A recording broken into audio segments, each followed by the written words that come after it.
Hey, welcome to Washington's Grist Mill, Steve. Thank you. Mike Riley and his partner Earl Clow are the millers here at the grist mill. They operate the mill, they maintain it, and they give tours as well. So show us how it works. All right.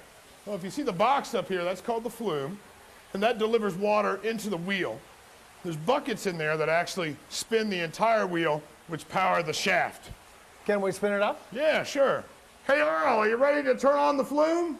Okay, rolling.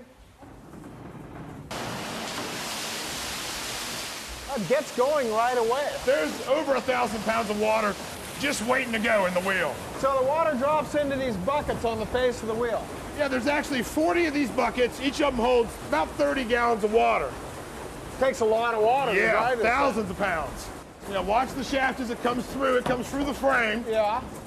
Then powers the whole gear assembly that you see in front of you here. Earl is controlling the mill from this station, he's controlling the lever that controls the stones here. And then he also controls this lever, which controls the volume of water that enters the wheel.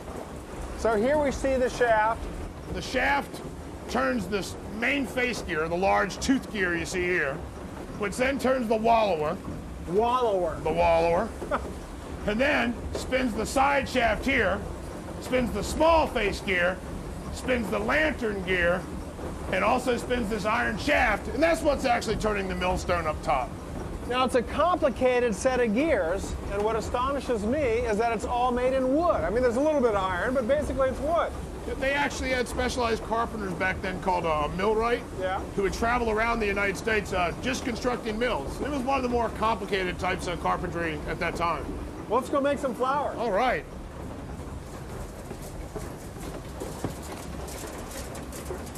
So, Steve, we're up here on the stone floor above the gears. Stone floor. Yeah, where the grinding occurs. Where the stones are. Yeah, and with a granite stone here, we're grinding corn. You can also grind rye, barley, oats, buckwheat, any kind of coarse grain on this stone. Got a really, really good view of the water wheel here. Oh, yeah. You can see the buckets on top, and you can see the shaft down below. And what's this stone for? Well, this is the burr stone. It's for only wheat. This is a real specialty stone.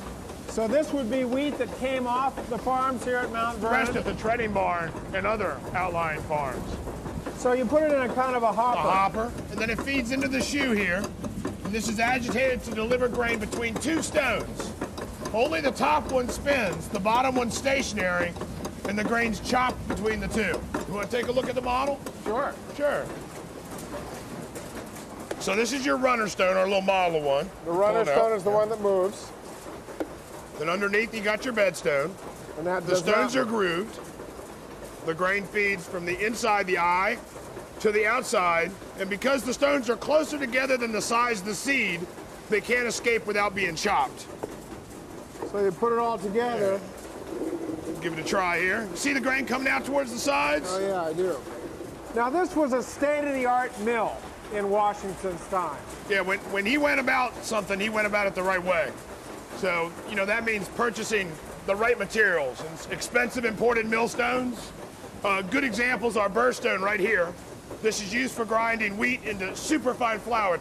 So the reason he wanted to be able to make the superfine flour is this was what was desired around the world. Right, he's exporting flour from the West Indies to Great Britain, all over Europe, and also in the northeastern cities along the Atlantic seaboard. So he wanted to show that America could compete with anybody bar none. Oh yeah, certainly.